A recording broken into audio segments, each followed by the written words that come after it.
Hello everyone, welcome to Online Help Guide. Today in this video, I'm going to show you how to log into NSW Health Employee Portal. So without any further ado, let's get started. First of all, open up a web browser. Now in the search bar, type in NSW Health Employee Login. Here, click on the first link on this page. Then you'll come across this official page. Here, click on Payroll Services Online Support button.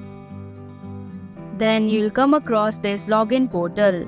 Here, enter your username associated with your account. Then tap on Continue button. After that, follow through the prompts and fill in the information that is required in order to log in.